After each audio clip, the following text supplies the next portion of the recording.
बिहार में औद्योग निवेश का नया अध्याय शुरू हो चुका है।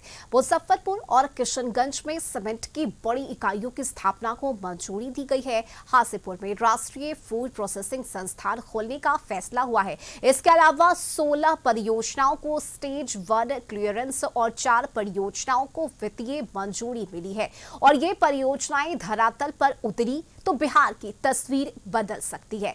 सीमेंट फैक्ट्री से रोजगार के मौके बढ़ेंगे, वहीं फूड प्रोसेसिंग यूनिट से किसानों के उत्पाद को बाजार मिलेगा। मुख्यमंत्री पद संभालने के बाद सम्राट चौधरी का फोकस बिहार में निवेश लाने और फैक्ट्रियां लगाने पर है। सीएम एक साल में बिहार में 5 लाख करोड़ के निवेश की बात कह चुके हैं और इस पर काम भी शुरू हो चुका है। औद्योगिक निवेश को बढ़ावा देने के लिए राज्य निवेश प्रोत्साहन बोर्ड यानी SIPB की बैठक में डालमिया और अंबुजा सीमेंट की बड़ी इकाइयों को मंजूरी दी गई। इससे सीमांचल और तिरहुत इलाके में युवाओं को अपने इलाके में ही रोजगार मिलेगा। वहीं हाजीपुर में बनने वाला national institute of food technology entrepreneurship and management food processing research और तकनीक शिक्षा का बड़ा केंद्र बनेगा।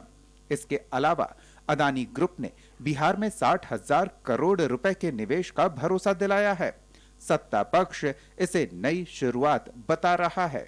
और लाखों करोड़ रुपए के निवेश के प्रस्ताव पहले के भी जो भी समिट्स हुए हैं उसमें मिले। अब धरातल पर एक जो वातावरण बना है ये उसकी वानगी है। 60,000 करोड़ रुपए का निवेश अकेले अडानी समूह की ओर से किया जा रहा है और इस तरह के अनेक औद्योगिक समूहों की ओर से घोषणाएं की गई हैं और उन्होंने इच्छाएं जाहिर की हैं। तो ये जो 1 करोड़ नौकरियों और रोजगार का जो हमारा लक्ष्य है, निसंदेह औद्योगिकरण की उसमें एक बड़ी भूमिका होगी और हम कह सकते हैं कि आने वाला जो 5 वर्ष है विकसित राज्य बनने की राह आसान होती जा रही है। 60,000 करोड़ रुपया अभी तत्काल अडानी जी आए थे। इस देश के प्रतिष्ठित उद्योगपति हैं और विभिन्न उद्योगपति और बिहार के भी जो बड़े लोग हैं वो भी बिहार के औद्योगिकरण में सहयोग करेंगे और सरकार का जो वादा है 1 करोड़ रोजगार और नौकरी दोनों मिला करके देना वो दिया जाएगा। हालांकि भारी भरकम निवेश के सरकार के दावों पर विपक्ष सवाल उठा रहा। खजाने को खाली बताते हुए आरजेडी ने निवेश और विकास को सिर्फ बयानबाजी बताया। साथ ही घोषणाओं और जमीनी हकीकत में अंतर की बात कही। अब इस 74-72 हजार करोड़ रुपया कर्ज लेने के लिए हाथ फैलाए हुए हैं।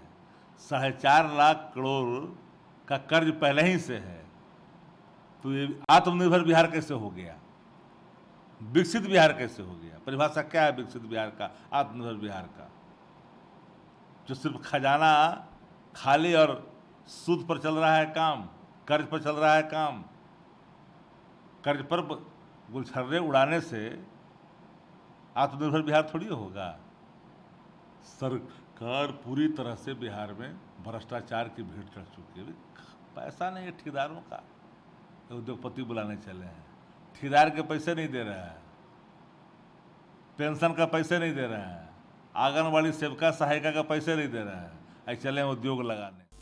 जानकारों का मानना है कि बिहार में बड़े स्तर पर औद्योगिकीकरण के लिए निवेश बेहद जरूरी है। बिहार में तकनीकी विशेषज्ञ भी हैं और बड़ा श्रम संसाधन भी मौजूद है। अगर निवेश प्रस्ताव धरातल पर उतरता है तो रोजगार और आर्थिक विकास दोनों को नई गति मिल सकती है। देखिए, खजाना तो खुद राज्य खजाने से लगाना नहीं न है, यही तो है आपके पैसे से हमको श्रृंगार करना है, तो अच्छा से अच्छा श्रृंगार करेंगे।